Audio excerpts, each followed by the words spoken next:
Om Namo Bhagavate Vasudevaya. Om Namo Bhagavate Vasudevaya.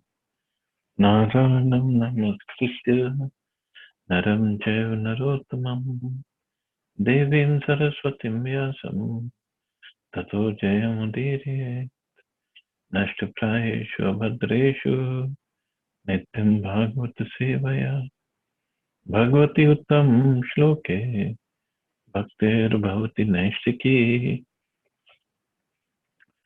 So today we are starting 13th chapter of third canto, Srimad Harwitum, entitled Appearance of Lord Baladev. Text number 1. Shri Shukuvacha Nishamya Vacham Vadato Mune Punyatamam Nripa Bhuya Papricha Kauravyo Vasudev Kathadritaha. Shri Shukdev Goswami said, O King, after hearing all these most virtuous topics from the sage Maitreya, Vidura further inquired on the topics of Supreme Personality of Godhead, which he adored to hear. So, previous chapter ended with Swayamvara Manu and his wife Shatrupa's descendants, progeny, and now Vidurji is further asking. The word Adrita is significant here because it indicates that Vidura had a natural inclination for hearing the transcendental message of the Supreme Personality of Godhead. And he was never fully satisfied, though continuing to hear those topics. He wanted to hear more and more, so that he could be more and more blessed by the transcendental message. So wonderful communication going on between Vidurji and Maitreya Muni, and before that, Vidurji had heard from what's his name? Uddhav. Uddhavji taught Vidurji, and now Maitreya Muni is teaching Vidurji.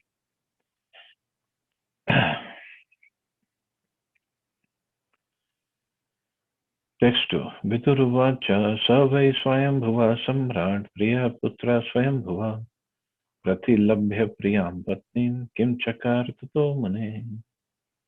Vidura said, O great sage, after what did Swayambhuva, the dear son of Brahma, do after obtaining his very loving wife?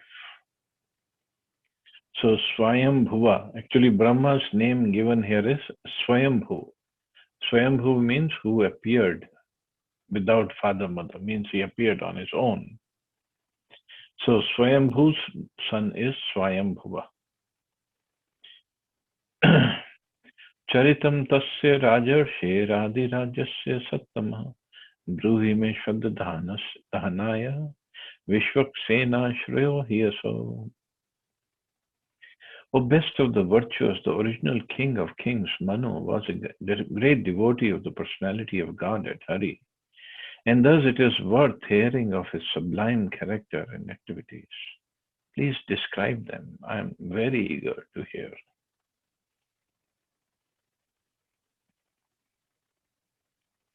Srimad Bhagavatam is full of the transcendental topics of the personality of Godhead and his pure devotees.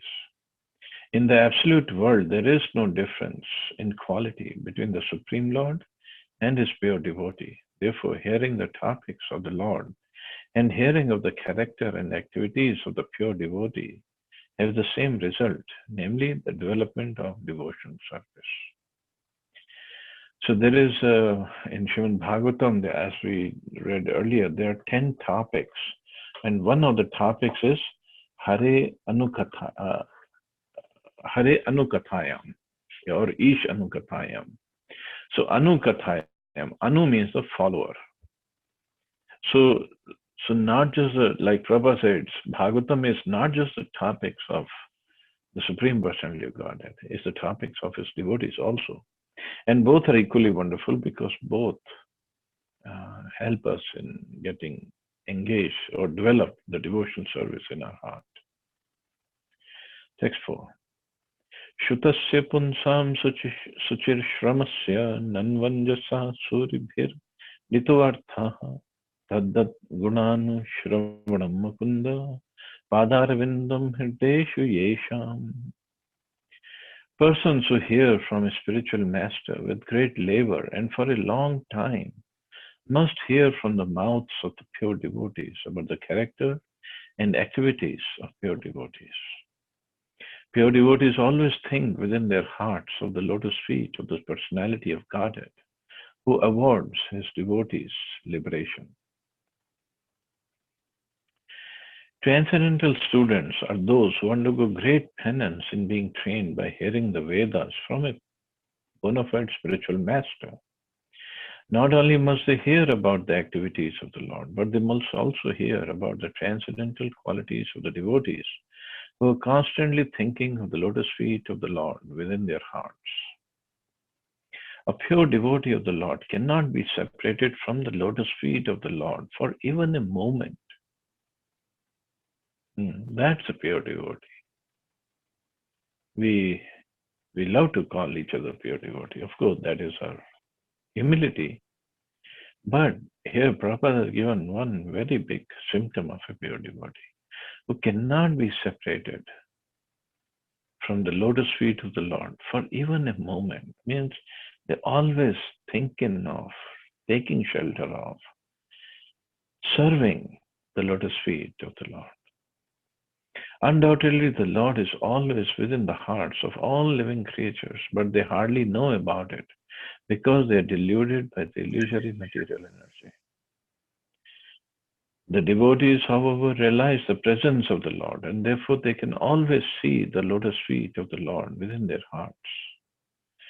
Such pure devotees of the Lord are as glorious as the Lord. They are, in fact, recommended by the Lord as more worshipable than He Himself. That's one of the qualities of the Lord. He recommends. And one of the places He tells that one who thinks he's my devotee is not my devotee. One who says he's my devotee's devotee, he's actually my devotee. Worship of the devotee is more potent than worship of the Lord. The worship of the devotee is more potent than the worship of the Lord. Wow. Why? Because the Lord is more pleased when we worship His pure devotees. Lord is very much pleased. And when He is pleased, then there's nothing else left for us to do. Of course, devotee is more pleased when we worship the Lord.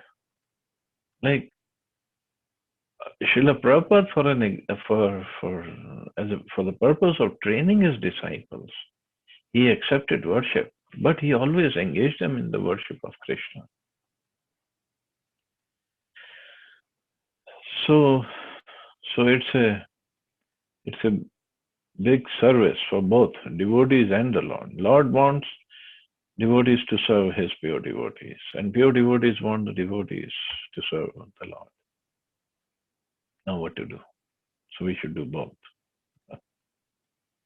It is therefore the duty of the transcendental students to hear of pure devotees as explained by similar devotees of the Lord, because one cannot explain about the Lord or his devotee unless one happens to be a pure devotee himself. So to explain the glories or the pastimes of the Lord, one has to be pure himself. Why? Because then he will explain it without any tinge of any enviousness. He'll explain it with like he's relishing the glorification of other devotees. That is a quality of devotee that really makes him very dear to the Lord. The devotee is non-envious, not at all envious of others. On the other hand, the characteristic of a Mahabhagat or Uttam Adhikari is he thinks he is the fallen one. He is the most fallen one. Everybody else is doing wonderful services, much more than he himself can do. So there is no question of enviousness in the heart of a pure devotee, of an Uttam Adhikari.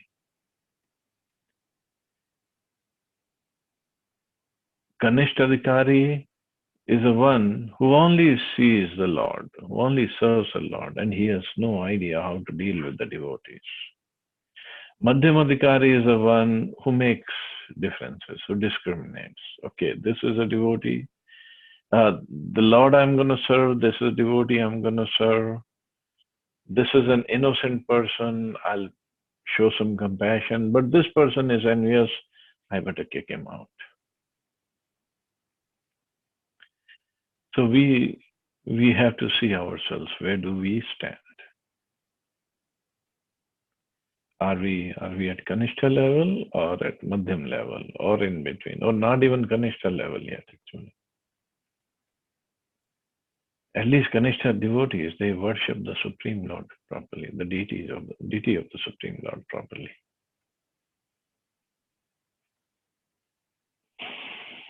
Text 5. Shri Shukavacha iti brahvanam viduram vinitam Sahasra shirnascha charanopadhanam praharishta roma bhagavad kathayam praniyamano munirabhya chashta. Sri Shukdev Goswami said, the personality of Godhead, Sri Krishna, was pleased to place his lotus feet on the lap of Vidura because Vidura was very meek and gentle. The sage Maitreya was very pleased with Vidura's words, and being influenced by his spirit, he attempted to speak. The word Sahasra Shirshnaha is very significant. One who has diverse energies and activities of a wonderful brain is known as Sahasra Shirshna. This qualification is applicable only to the personality of Godhead, Shri Krishna, and no one else. The personality of Godhead was pleased to dine sometimes with Vidura at his home, and while resting, he placed his lotus feet on the lap of Vidura. Maitreya was inspired by the thought of Vidura's wonderful fortune. The hairs of his body stood on end, and he was pleased to narrate the topics of the personality of Godhead with great delight. So when Krishna went to take his meals at Vidura's place, when he went as a peace messenger, so before Vidura was home, Krishna went to his house, and Vidura's wife was feeding him the skin of banana, and Krishna, out of his love, he was eating that. But then Vidurji came and he chastised his wife, what are you doing? And she came to her external consciousness, and then she fed them sumptuous prasadam. After that, Krishna rested for a while. And while resting, he put his lotus feet in the laps of Vidura. And Vidurji was massaging his lotus feet. This was Krishna's act of mercy. There's many reasons given. One is that while awake, Krishna could not do that because in age, Vidura was older than him. But Krishna wanted to give him his mercy also. So when he was sleeping, he gave his lotus feet at Vidura's laps. But look at the humility of Vidurji. He was never proud of, oh, see, I'm such a big devotee. Krishna put his lotus feet on my lap. Krishna came to eat at my place. So you should all listen to me instead of me listening to you. You should honor me with garland and chandan and do my arti because Krishna gave me his mercy. And you are not all worthy of mercy of Krishna. Never said that. He was so humble. First of all, when Duryodhana insulted him, he just left the palace. He didn't take any revenge. Then he went around all the places of pilgrimage. Then he met Uddhavji. Then he was told, okay, go see Maitreya Rishi. And he went to ask questions to Maitreya Rishi. Although when Maitreya Rishi saw Krishna. Krishna didn't even directly speak to him because Maitreya Rishi had some tinge of uh, not pure devotion service in him. But Maitreya Muni just learned everything when Krishna was speaking with Uddhava. And then Vidurji, out of so much humility, Uddhavji has so much humility. When Vidurji came to see, Uddhavji said, well, Maitreya Muni is nearby, you better go and listen to him. And when Vidurji came to hear from Maitreya Muni, he very humbly he inquired all the questions. And Maitreya Muni was pleased because seeing the humility and seeing the nature of questions of Vidurji. But Shukdev Goswami knew what had happened. So he is saying Vidur was very meek and gentle, although, and that is the reason Krishna was pleased by his service. And moreover, Krishna was pleased by his service of protecting the Pandavas. As we said, as we read earlier, Krishna is very pleased when he serves his devotees. So Vidurji, throughout Pandava's life, he was all protecting the Pandavas, always. So for that reason also, Krishna was very pleased with him. Maitreya Vacha, Yada Sava Bharyaya Sartham Jata Swayamvara Manuhu Pranjali Pranataschedam Veda Garbham Abhashata. The sage Maitreya said to Vidura after his disappearance, Manu, the father of mankind, along with his wife, thus addressed the reservoir of Vedic wisdom, Brahma, with the obeisances and folded hands. Tvameka sarvabhutanam janmakrid vrittitah pitah tathapi nah prajanam te shushra kenva bhavet.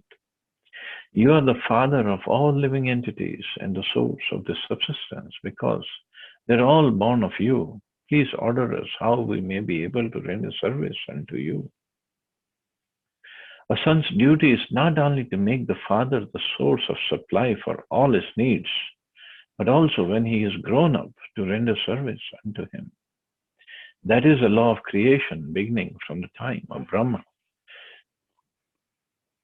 A father's duty is to bring up the son until he is grown. And when the son is grown up, it's his duty to render service unto the father.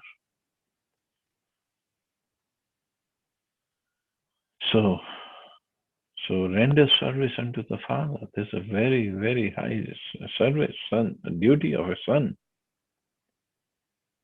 So that's why Chanakya Pandit said, a son, if he is not learned, if he is not devotee, and if he has either he should be a devotee, he should be learned, or he should be serving his parents. Otherwise, what's the difference between putra and mutra? If both of them come from the same place, so what's the difference? And also, if the son is not going to liberate his parents, so what's the point of having a son like this? Tadvidehi namastubhyam karmasvidyatma shaktishu yat kritveha yasho vishwagam amutra cha bhaved gatihi. O worshipful one, please give us your direction for the execution of duty within a working capacity so that we can follow it for fame in this life and progress in the next. Brahma is a direct recipient of Vedic knowledge from the personality of Godhead, and anyone discharging his entrusted duties in disciplic succession from Brahma is sure to gain fame in this life and salvation in the next. The disciplic succession from Brahma is called Brahma Sampradaya, and it descends as follows.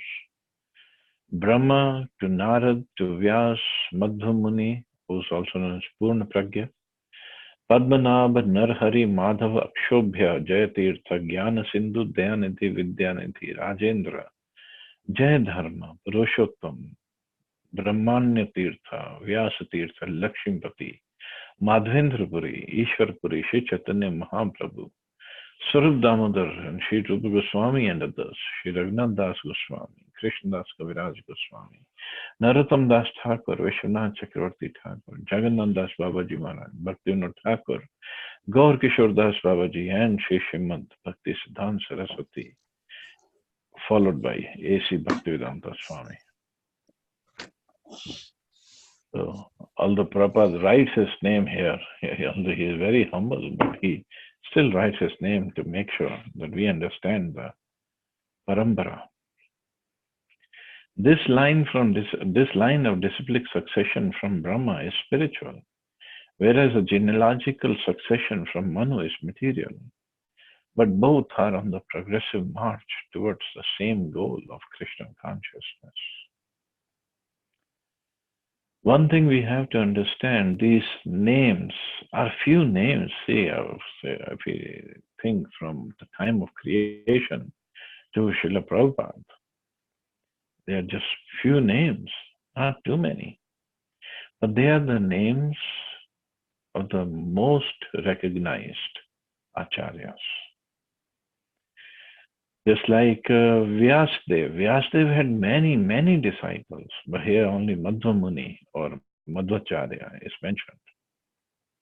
Similarly, Madhvacharya had many disciples, but only name of Padmanabh is mentioned. So they are the most wonderful, most surrendered disciples, we can say.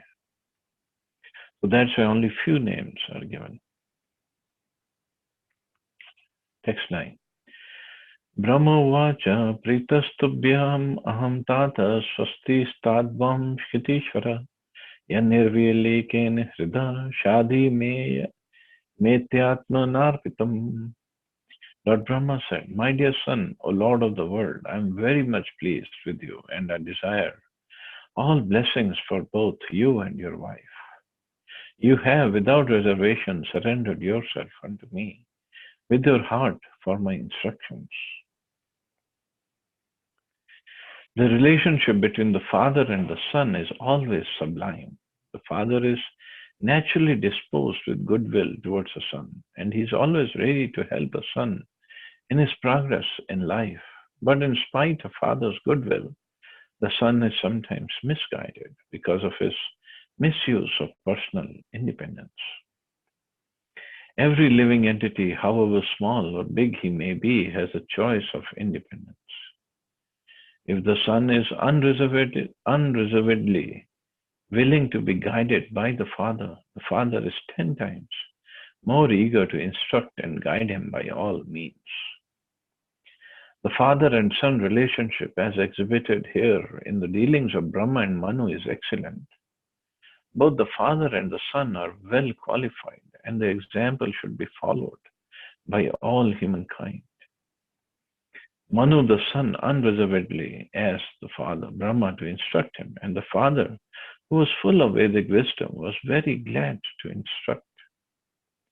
The example of the father of mankind may be rigidly followed by mankind, and that will advance the cause of relationship of fathers and the sons. So both here, father and son, Brahmaji and Swayamvara Manu, are very respectful towards each other. And that's why Prabhupada said the father, Brahmaji, will impart the knowledge and the blessings to his son, Swayamvara Manu. Just like Brahmaji, when he was born from Garbhadaksha Vishnu, and we saw, he went to Garbhadaksha Vishnu and how much he paid obeisances, how he glorified Garbhadaksha Vishnu, and Garbhadaksha Vishnu then gave him his blessings and the strength and the responsibilities to carry out. So anyway, we'll stop here, see anybody has any questions or comments.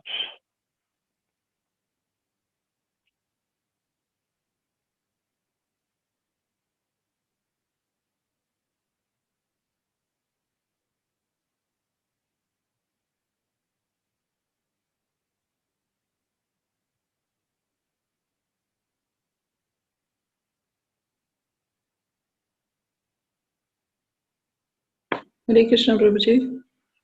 Hare Krishna. Thank you very much, Prabhuji, for the class. I have a just small question. See, the line has come that Manu se, from the Manu, the parampara is going on. Why it is written as bhautik? Like, why it's like materialistic? It's text number 8. But it's a disciplic succession. Huh? So whoever the disciple, that's why I said whoever is most exalted among all, those are the names that are given.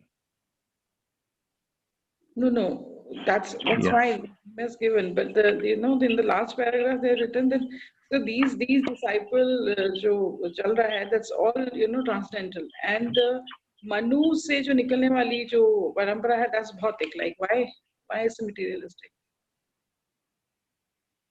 Because Manu is the father of the mankind.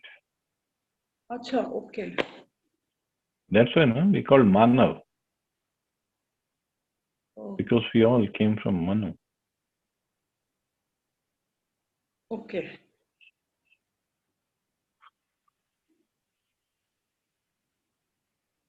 That's why. Mm-hmm. Okay. Hare Krishna, Prabhuji. Hare Krishna. Prabhuji, it's a little sad day for me today because around 4 o'clock, my grandmother from my mom's side, she died.